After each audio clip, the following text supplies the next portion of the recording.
దేవుని నామానికి వందనాలు. ఈ పగటి వేళ దేవుని యొక్క సన్నిధిలో ఆరాధనలో పాల్గొనుకోవడానికి దేవుడు సహాయము కృపను మాకు అందరికీ దయచేసినందుకు దేవునికి స్తోత్రం.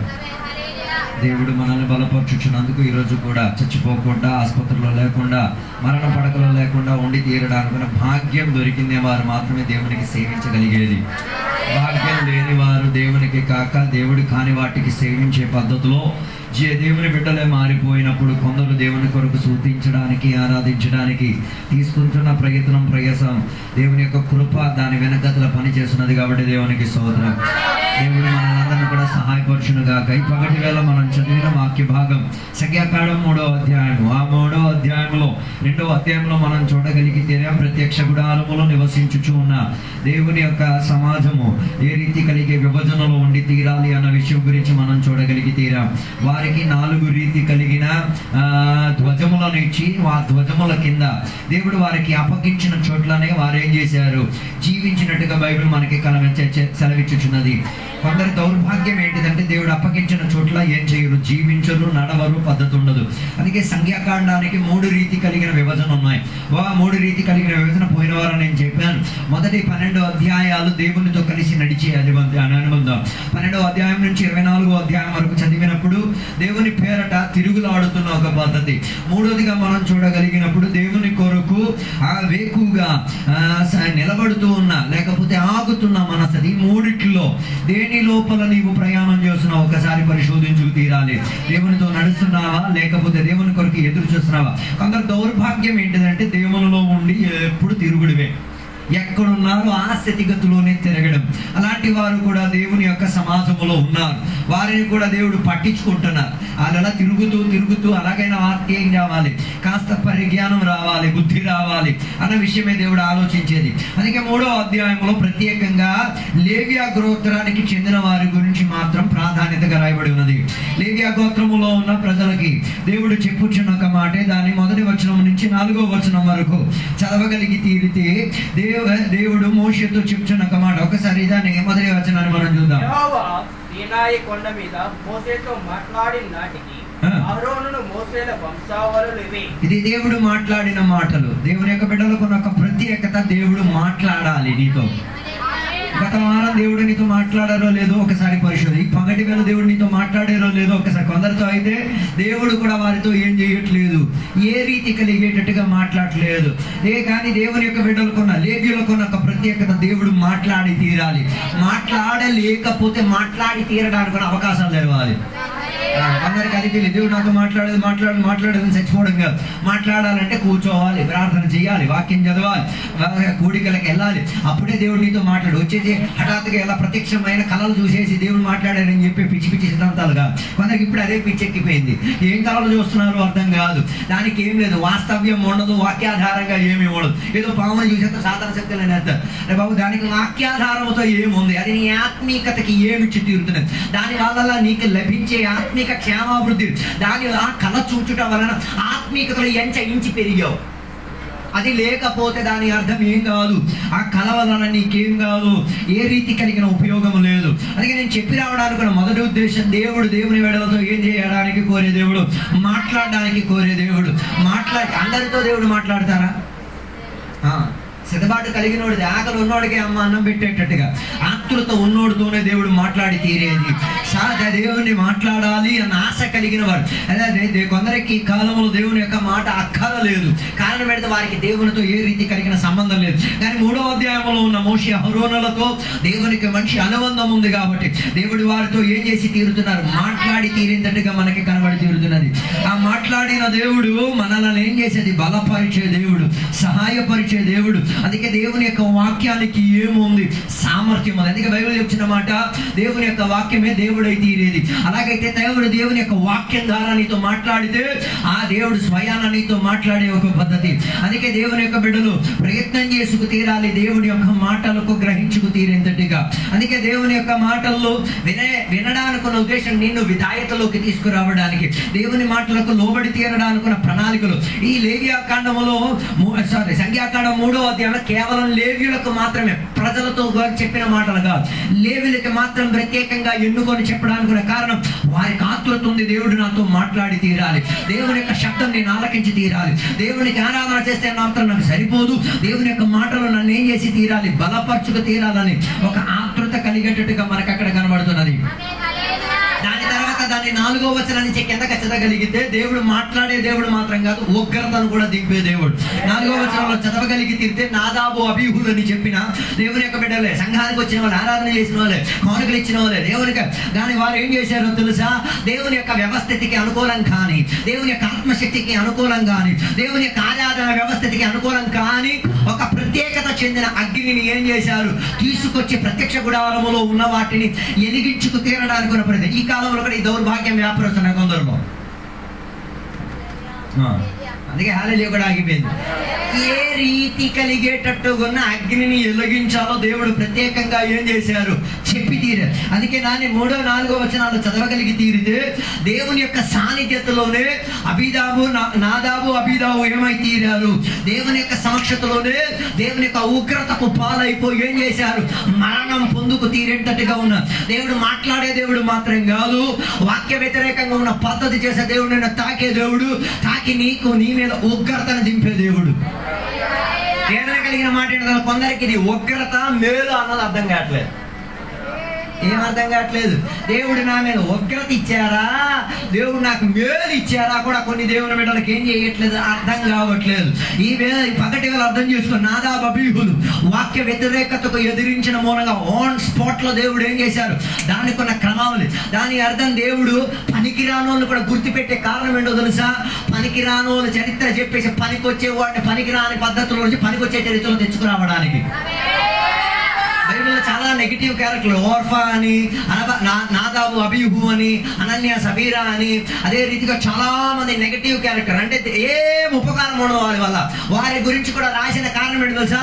నీ పద్ధతి కూడా అదే స్థాయిలోకి మార్పు చెంది తీరొచ్చు, అలా మరణములోకి వెళ్ళి తీరొచ్చు, అలా దేవుని యొక్క ఉగ్రత వచ్చి తీరితే తప్పుకు తీరడానికి అవకాశం ఉంది. దానికి ఉన్న కృపావాత్సల్యము దేవుని యొక్క వాక్య ద్వారా, దేవునికి ఉన్న ఆత్మిక అనుబంధం ద్వారా, దేవునికి ఉన్న సహవాసంగా పొందుకోవడానికి ఉన్న స్థితిగతి వచ్చి తీరాలన్న ఆతృత దేవునికి ఉంది. నీకు దాని మీద లేకపోయినా దేవునికి కలిసి నీ మీద ఆతృత ఉంది. హల్లెలూయా. కానీ గొప్ప విషయం ఏంటో తెలుసా? నాదాబు అబీహులు దేవుని యొక్క ఉగ్రతకి ఏమై తీరారు? పాలు పంచినట్టుగా కనబడదు. నీ లేవీయులే, దేవుడు మాట్లాడిన వారే, దేవుడి ద్వారా పిలవబడిన వారే, కానీ వాక్య వ్యతిరేకతగా, ఆరాధనకు వ్యతిరేకతగా, ఆత్మీయతకు వ్యతిరేకంగా ఏమి సంభవించిన నువ్వు ఊరుకోవచ్చు, కానీ దేవుడు ఊరుకోలేడు. అర్థం కాలేదు అనుకుంటా. నువ్వు ఊరుకోవచ్చేమో, ఆ పోనీలే, దేవుడు ఆ పోనీ గీని ఏమి అనిపించదు. దానికి ఉన్న ప్రతిదండన నువ్వేం చేయాలి? జీవితాంతం అనుభవించుకు తీరాలి. హల్లెలూయా.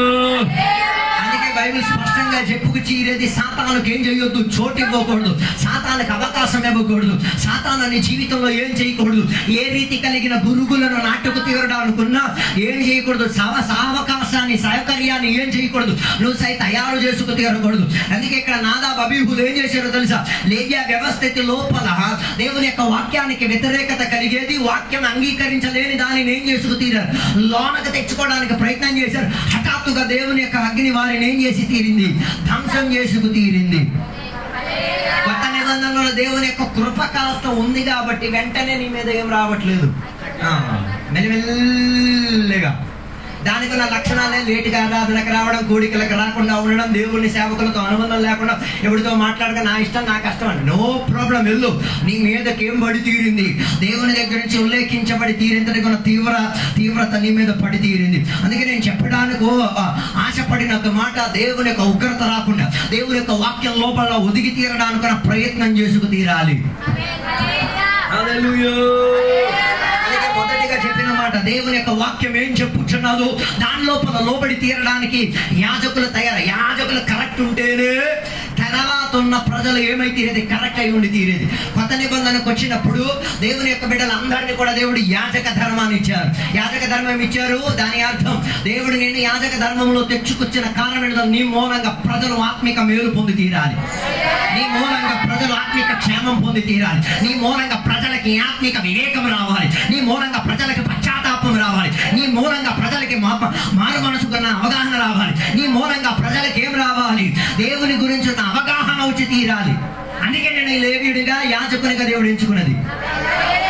కొత్త నిబంధనలు అందరినీ లేవీయులుగా ఎంచుకున్న కారణం ఏంటో తెలుసా? నువ్వు దేవునికి లేవీయుడై తీరితే ప్రజలు దేవునికి అన్యులు. అది మనకు అర్థం కాదు. ఏ ప్రజలు? సంఘంకి వచ్చిన వాళ్ళు కాదు, సంఘానికి రానివారు. అలాగైతే నీకున్న జీవిత విధానంలో ఎంత మాత్రం స్వాధీనం తెప్పించావు?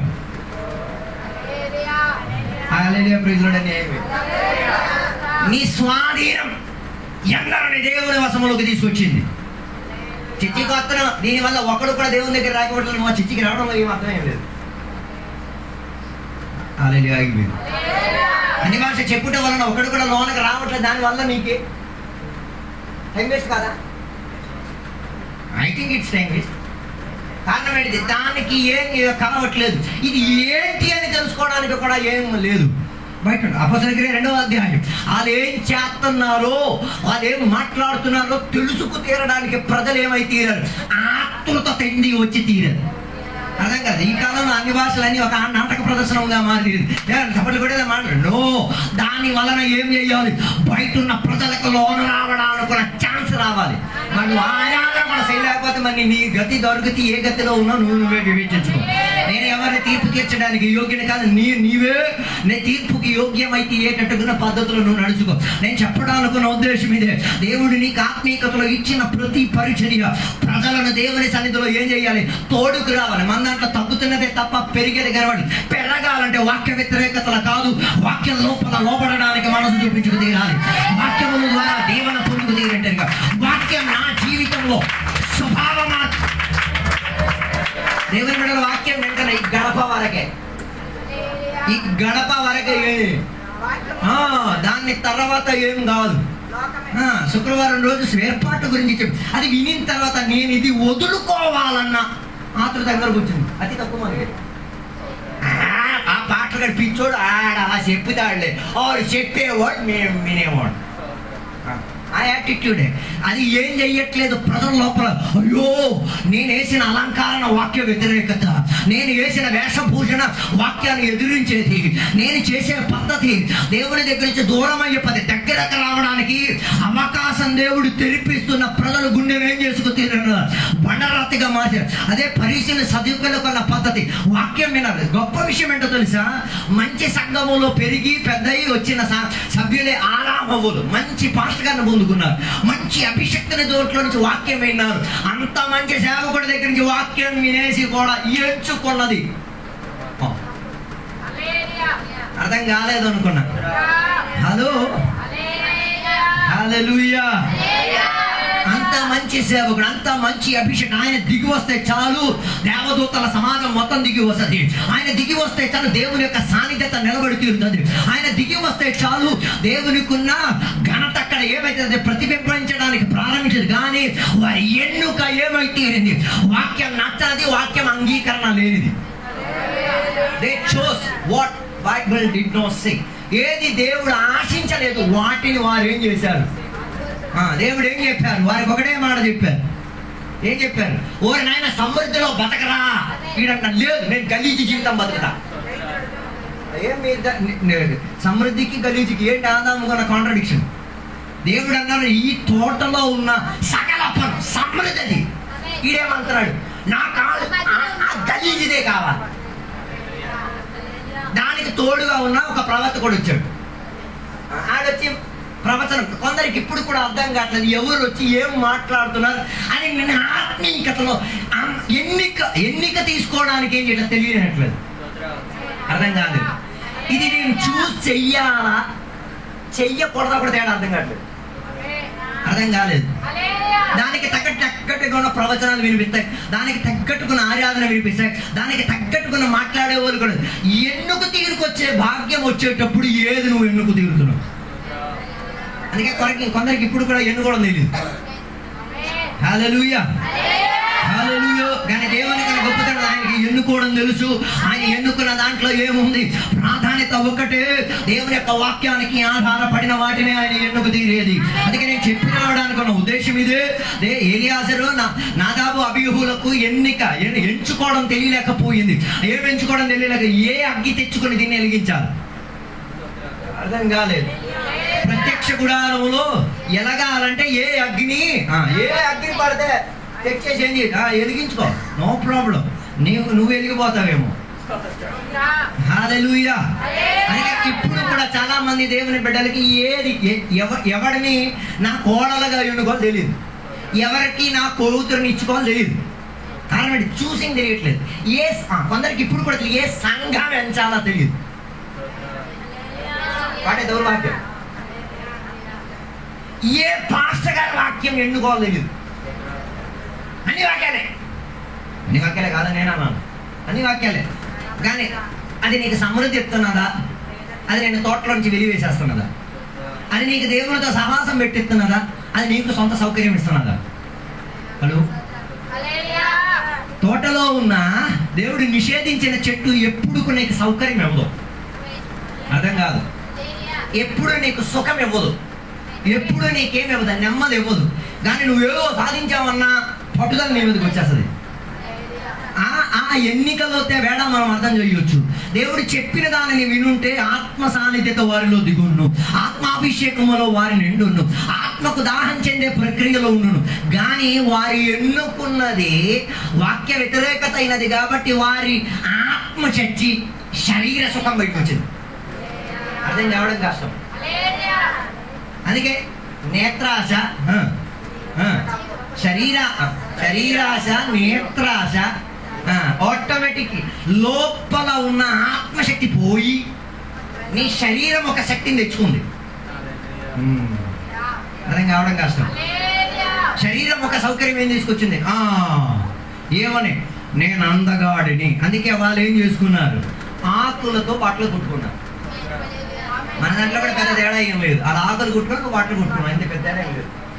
దానికి క్లీపింగ్ చేసి అక్కడ కట్టింగ్ ఇక్కడ కట్టింగ్ అన్ని చేసేసి ఏదో శక్తి చేసి అక్కడ దాగింది. దేవుడు అన్న ఓరు బాబు నిన్ను దిగంబరత్వం చూసినండు. అర్థం కావడం కష్టం. అదో పడిపోయిన దాంట్లో ఉన్నా లేకపోతే ఎన్నుకున్న దాంట్లో ఉన్న మొదటి లక్షణం ఏంటో తెలుసా? నీవి ఏం ఎన్నుకుంటావు అన్నీ ఆపోజిట్ అయిపోతాయి. వీళ్ళు ఏమి ఎన్నుకున్నారు? బట్టలకి గాడ్. దేవుడు వారి కొరకు ఎన్నుకున్నది ఏంటిది? దేవుడు ఎన్నుకున్నది తోలుతో ఉన్న వస్త్రం. అది ఎండొచ్చినప్పుడు మురిసిపోయినా, ఎండొచ్చినప్పుడు దాని మీద తీవ్రత పడినా అదేం కాదు, అంత త్వరగా దాని మీద ఏ ప్రభావం చూపించి తీరదు. అలాగైతే ఎన్నుకున్న దాంట్లో ఏముంది? పరిజ్ఞానం కలిగేది శరీర సుఖం కాదు. 90% దేవుని బిడ్డలు శరీర సుఖంతోనే అన్ని ఎన్నుకునేది. ఏమి ఎన్నుకునేది? ఆరాధన ఎన్నుకునేది, వాక్యం ఎన్నుకునేది, అన్ని ఎన్నుకునేది శరీరానికి ఒక ఎక్సైట్మెంట్, ఒక ఉద్రేకత. అందుకే బైబిల్ సెలవిచ్చిన మాట, చివరి కాలంలో అనేక మంది స్నేహులు. స్నేహం అంటే స్నేహం తెలుగు కూడా నేర్పించాలేమో. సొంతాన్ని అధికంగా అంటే 7 రోజులు పంది తిన్నాడు జనాల. సుఖం. పంది కూడా తింటుంది, నువ్వు కూడా తింటున్నావు, ఏం పెద్ద తేడా లేదు.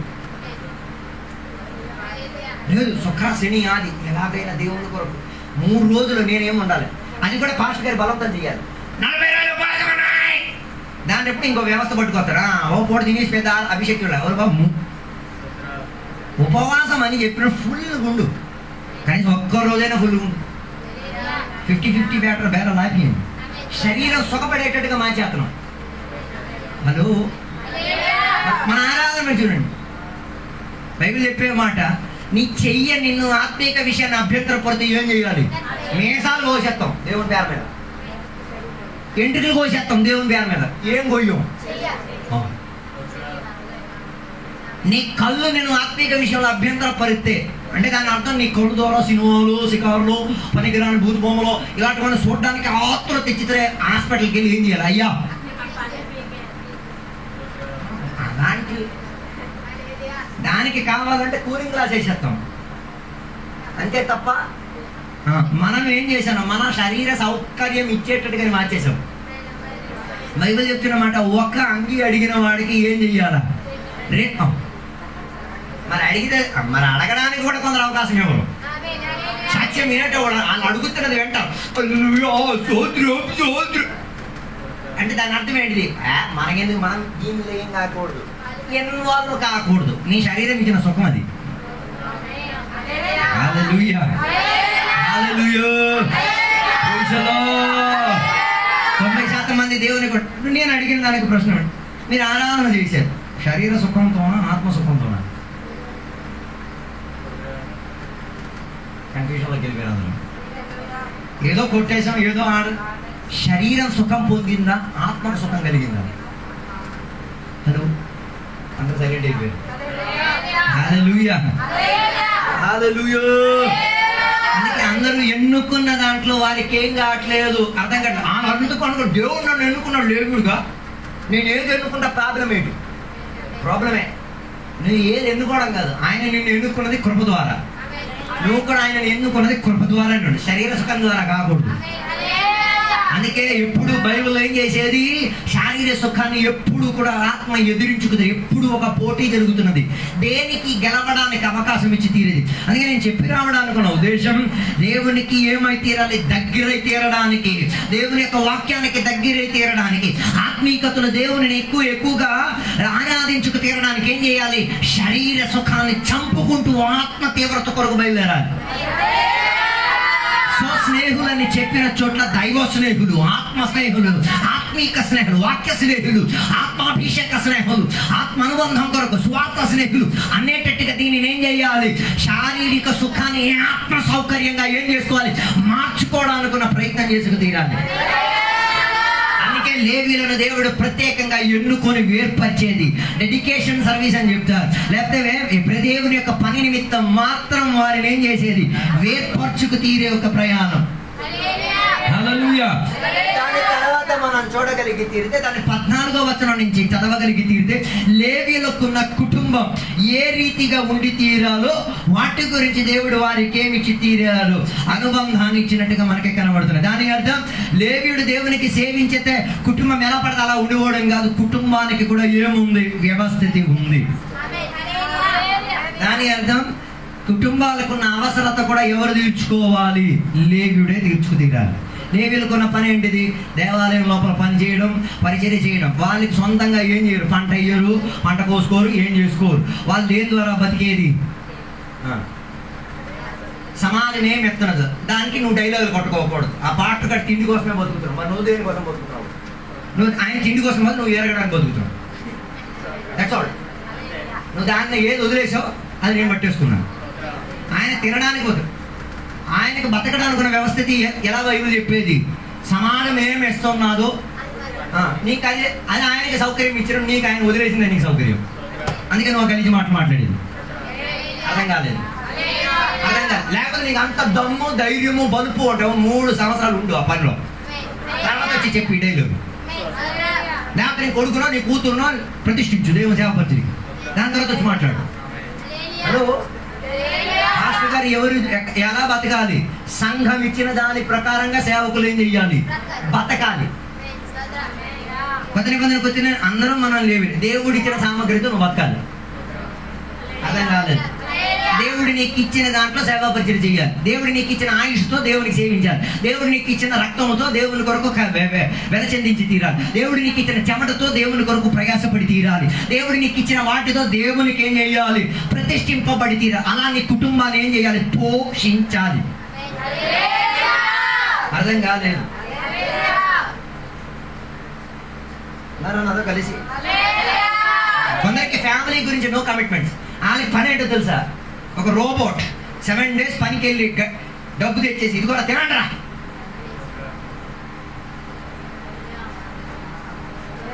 ఏ విషయం గురించి ఆయనకి సంబంధం లేదు.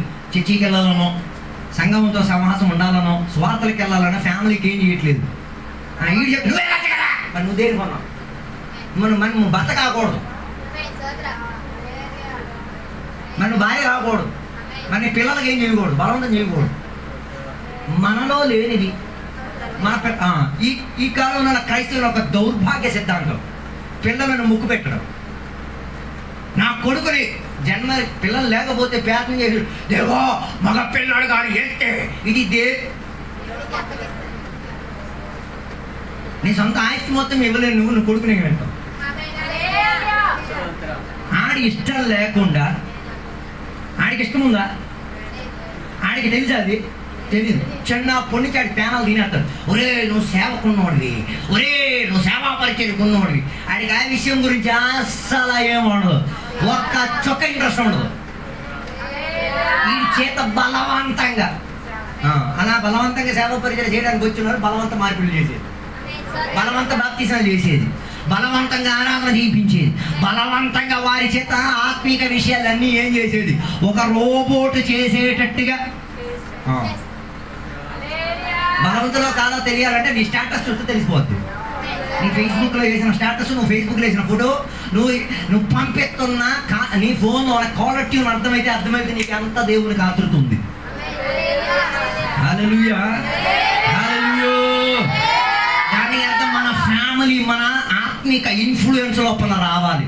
నువ్వు యాజకుడైతే నీ పిల్లలు కూడా యాజక ధర్మం కొరకు ఏం చేయాలి, ఆతృత కలిగేటట్టు తీరాలి. నేను అభిమానంగా చెప్తాను, నాకు సేవా పరిచయం మీద ఇష్టం ఉండేది కాదు. ఎందుకు ఇష్టపడేది కదా, ఈ విశ్వాసం చేసిన పిచ్చి పనులు చూసి. ఏ చేతితో విశ్వాసకు ప్రార్థన చేసి సహాయం చేస్తారో అదే చేతితో అవతల పక్కకెళ్ళి అదే విశ్వాసి ఏం చేస్తాడు.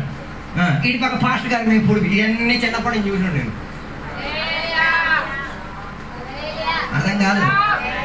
ఇటు పక్క ఫాస్ట్ గారు మంచోళ్ళు, చాలా మంచోళ్ళు అని చెప్పి అదే ఇంటికాడ కూకుని గుడ్డు కూర తినేసి అదే అది ఇంకా ఎరగలేదు కూడా.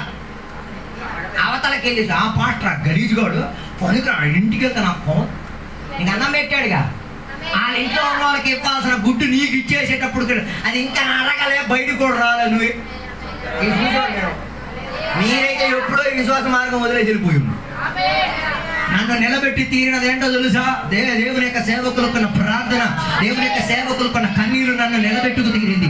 కారణం ఏంటో తెలుసా, దేవుని యొక్క బిడ్డలే అధికంగా సేవకులకు అత్యాచారం చేసేది. ఏ విశ్వాసి కొరకు నిలబడితే ఆ విశ్వాసి పాస్టర్ మీదకి ఏం చేశారు అర్థం కాలేదు. ఏ విశ్వాసి కోసం పాస్టర్ గారు ప్రయాసపడి పొలం కొనేసి పెట్టారు, అదే పాస్టర్ గారి మీద ఏం చేశారు. ఓ మై గాడ్, ఆడి మా ఇంటికి వచ్చి భోజనం చేయడు, మనం వాళ్ళ ఇంటికి వెళ్ళి భోజనం చేయాలి, అన్నీ చేయాలి. ఖచ్చితంగా లేదు, ఆయన చచ్చిపోయినాడు గురించి మనం చెప్పేసి ఏం ప్రయత్నం లేదు. హల్లెలూయా. నేను చెప్పొచ్చే మాట, దానివల్ల నీ ఫ్యామిలీకి ఇచ్చే ఇన్ఫ్లుయెన్స్ ఏంటిది. మన సంఘంలో ఉన్న ఒక పాస్టర్ గారే మన సంఘాన్ని విడిచిపెట్టి వేరేగా వెళ్ళిపోయారు. ఓకే, ఆయన చనిపోయారు. ఇప్పుడు వాళ్ళ ఫ్యామిలీ నేను చూడాలి. ఆయన ఇన్నాళ్ళు ఏం విత్తాడో పిల్లలు అదే చూపెడుతున్నారు. ఏ నాన్న అలంకారం తీసేయమన్నాడు, అదే పిల్లలు నాన్న సచ్చిన తర్వాత. ఏమైనా అర్థమవుతుందా? ఫ్యామిలీ ఇన్ఫ్లుయెన్స్ ఇది. నువ్వు ఏడు చేస్తున్నావు, నువ్వు సచ్చిన తర్వాత నీ పిల్లల మీద అవతార తాండవం నటిస్తుంది. అర్థం కాలేదు, అర్థం కాలేదు, అర్థం కావడం కష్టం అనమాట. నువ్వు చర్చికి రాలేదా, నో ప్రాబ్లం. నీ కొడుకో కూతురో భవిష్యత్ కాలంలో చర్చికి రాకుండా నువ్వే తాళం వేసేస్తున్నావు. మరి దాన్ని నువ్వు ఎలా కొట్టుకుంటూ నీ ఇష్టం, నీ కష్టం. నాది హలో, నువ్వు ఆత్మీక విషయానికి స్పందన లేకపోతే నువ్వు చచ్చిపోయిన తర్వాత నీ పిల్లలు ఉన్నారా, అది తెలిసి ఎరగొట్టడానికి ఆతృత బతుకున్నప్పుడే చూసుకోవాలి. అదే కాలేదు అనుకుంటా. అందుకే కుటుంబాన్ని కాపాడుకో. కుటుంబానికి ఏం చేయాలి, ఏ రీతి కలిగిన కీడు రాకుండా చూసుకో. సెలవిచ్చేమాట, ఆదాము మూలంగా అందరూ ఏమైపోయారు. ఓకే, ఆదాముని పెట్టేసి నువ్వు అభిమానం పొందుతున్నావు. ఇది నీ కదా, నీ వల్ల ఎంతో మంది సంగతి. నీ ఫ్యామిలీ సంగతి చూసుకో, ఎంతో మంది సంగతి మనకి. నీ ఫ్యామిలీ మీదకి ఏం వ్యాపారిస్తున్నది. సైలెంట్ అయిపోయాను. హలో, హల్లెలూయా. నువ్వేది ఆత్మీకతలో విత్తుతావో, నువ్వు అనాత్మీకతలో ఏ విత్తుతావో అర్థం కాలేదు అనుకుంటా. నువ్వు అందుకే బైబిల్ చెప్పిన నువ్వేం విత్తుతావు అదే ఏం చేసేది, కోత పోసేది. దాని అర్థం వాట్ ఎవర్ యూ ఇన్వెస్ట్ దాని కోతే రిటర్న్ బెనిఫిట్గా దొరికేది. హలో, హల్లెలూయా. అది నీ ఫ్యామిలీకైనా, నీ వ్యక్తిగత జీవితానికైనా, సంఘానికైనా. హలో, ఇన్ని సంవత్సరాల్లో నా ఆయుష్ తరగతిలో 2-3 ఆరాధన మాత్రమే నేను ఎగ్గొట్టింది. అభిమానంతో చెప్పొచ్చు. ఆదివారపు కూడికలు, శుక్రవారపు కూడికలు ఎలా చెప్పేది ఒక 50-55 ఉంటుంది. కానీ ఇక్కడే లేకపోయినా ఇంకెక్కడో ఒకటి సెట్ అయ్యి ఉంటాను. హలో, ఆరాధనకు వచ్చి నేను ఇప్పుడు పడుకోలేదు. నేను పడుకోలేను కూడా. ఒకవేళ నిద్రతో పడుకుని పోతాను. ఈ నాటక ప్రదర్శన ఏమి ఉండదు. నిద్ర బాగా పడుకుని పోతాను. హలో, కారణం ఆ ఇన్వెస్ట్మెంటే నువ్వు విత్తేది. ఏది విత్తుతున్నావో దానినే ఏం చేసుకు తీరాలి? కోసుకు తీరాలి. హల్లెలూయా. అలాగైతే ఆ కోసుకునేది నువ్వు కాదు, నీ ఫ్యామిలీ, నీ పిల్లలు, నీ భవిష్యత్తు తరగతిలో ఉన్నవారు. హల్లెలూయా.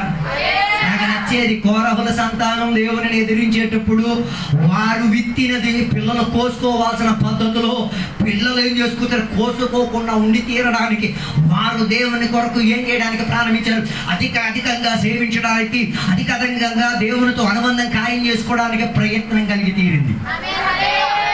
ఈ మధ్య ఒక కుర్రోడు బైబిల్ కాలే చెల్లినోడే, వాక్యాలు తెలిసినోడే ఆడి వాక్య వ్యతిరేకత మాట్లాడేస్తున్నాడు. ఏం చెప్తున్నాడు? మా నాయన చేసింది నా మీద కలిగి వచ్చేస్తాయి. మరి నాన్న రక్తం నువ్వేం చేయాలి? తీసేయాలి. నాన్న DNA తీసేయాలి, నాన్న పోలికలు తీసేయాలి. దాని తర్వాత ఆ డైలాగ్ మాట్లాడు. అర్థం కాలేదు అనుకుంటా. హల్లెలూయా. పాపం చేస్తే నాకేంటంట?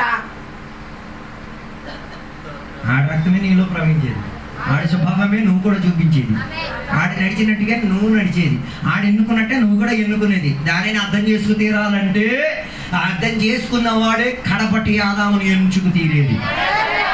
అందుకే నేను చెప్పొచ్చే మాట, లేవీయుడు తన ఫ్యామిలీని ఏం చేసుకు తీరాలి? ఆత్మీయతలు తగ్గించుకు తీరాలి. ఆత్మీయ ఇన్వెస్ట్మెంట్ వారి పట్ల జరిగి తీరాలి. ఆత్మీయత నేను దేవుని సన్నిధిలో భాగ్యం చెందిన జీవితంగా జీవిస్తున్న కారణం తెలుసా? మా పితరులు ప్రయాసపడిన ప్రయాసం బలవంతంగా దేవునికి ఆరాధన చేయడానికి నా ఆతృత ఇచ్చి తీరింది. మా పూర్వీకులకు నా ప్రత్యేకత తెలుసా? ఈ బొమ్మలు కొనేసేవారు. టెడ్డీబియర్ ఏమంటారు తెలుసా? బాబిలోనులో ఉన్న విగ్రహం అంటారు. మనకు అయ్యే పిల్లల నోట్లల్లా ఏది శంఖమేళ, చుక్కు బుక్కు.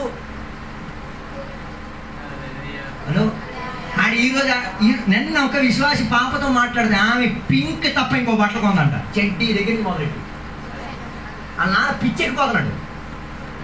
పిల్లకి ఇంకా 3-4 సంవత్సరాలు కూడా రాలే, దానికి పింకే కావాలి. పింక్ చాక్లెట్ కావాలి, పింక్ అన్నం కావాలి, పింక్ పప్పు కావాలి, అన్నీ పింకే. ఏం పించో నాకు అర్థం కావట్లేదు. దేవుని పెట్టలే ఇంకా. మరి నాయన అలా ఇన్వెస్ట్మెంట్ చేశాడు కదా. ఆయన చెప్తూ ఉన్నప్పుడు నాకు వేదన కలిగింది. ఊరు నాయను ఆ పింక్ శక్తి పోవాలంటే నాయన ఎన్ని కూర్చోవాలి? 40. ఎన్ని బద్దలు కొట్టుకు తీరాలి? పూర్వీకులు తెచ్చిన కార్యాలు నీ మీద ఏం చేయొచ్చు? ప్రభుత్వం చేసి తీరొచ్చు. అర్థం కాలేదు. ఉదాహరణ ఒకటి చెప్పి ముగించేసా.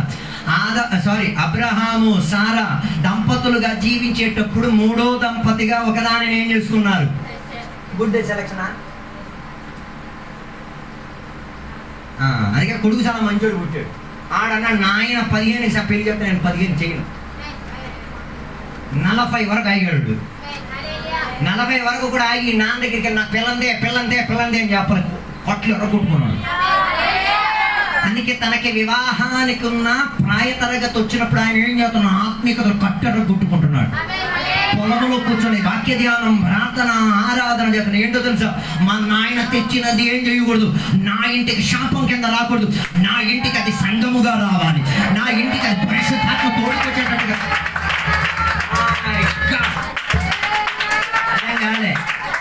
అబ్రహాం ఇంట్లో సంబంధాలు చూడడానికి వెళ్ళిందేవాడు, నీ ఇంట్లో సంబంధాలు చూడడానికి వెళ్ళేదేవాడు దురాత్మలు.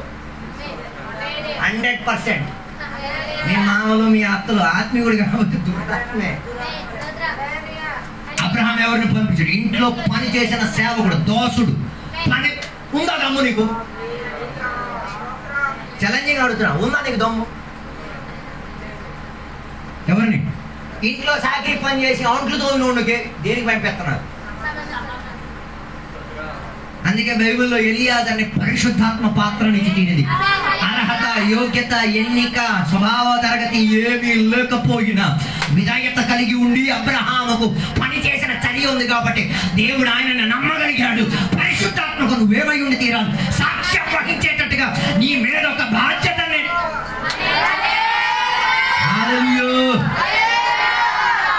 పెళ్లి చేసుకోవడానికి నా కొడుకు కూడా అభ్యంతరం పరచలేదు. ఓకే, నువ్వు పంపించేస్తావు, నీ కొడుకు దాని విషయాలు ఎలా స్పందిస్తాడు? అర్థం కాలేదు. నీ కొడుకు నీవు పనివాడిని పెళ్లి సంబంధాలకి పంపించేట్టు నీ కొడుకు ఎలా రెస్పాండ్ అవుతాడు?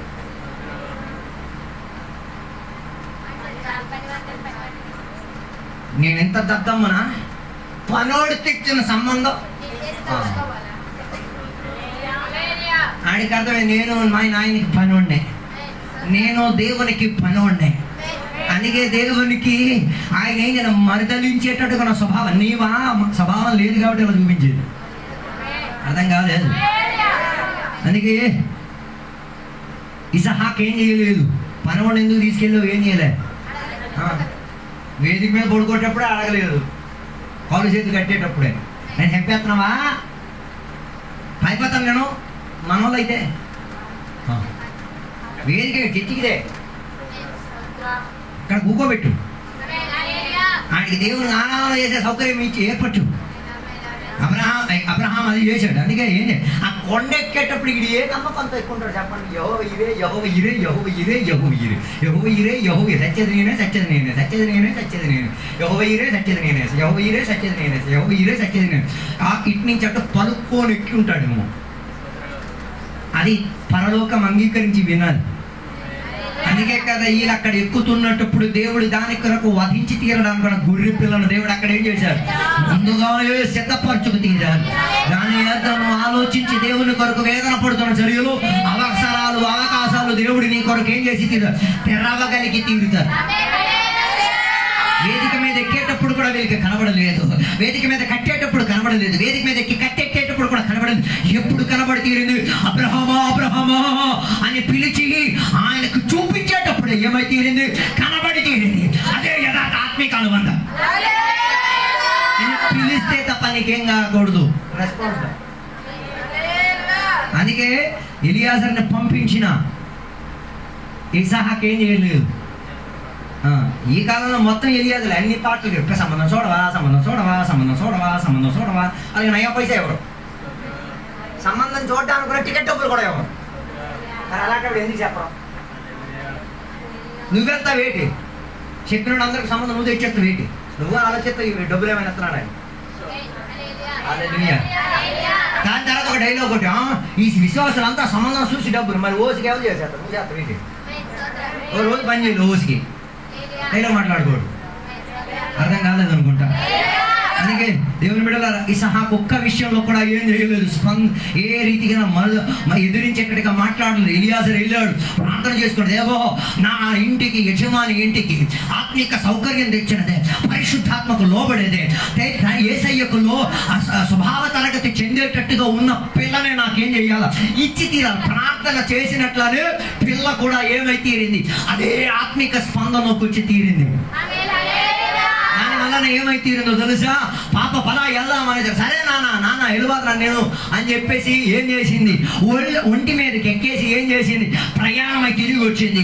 ఆమె కూడా ఎవరిని చూడలేదు, ఇసహాకును చూడలేదు. ఇసహాకు కూడా రెబెక్కను ఒకే ఒకటి చూశాడు, ఎలియాజరు మాత్రమే చూశాడు. ఆ తెచ్చిన పిల్ల అందగతి కాకపోయి ఉంటే, మన అభిషక్తులు అయితే బెట్టింగ్ పుట్టింగ్ పట్టించి తర్వాత అల్లెలు శుద్ధిమయ మాట, శుద్ధిమయమ కాదు శుద్ధిమయమ.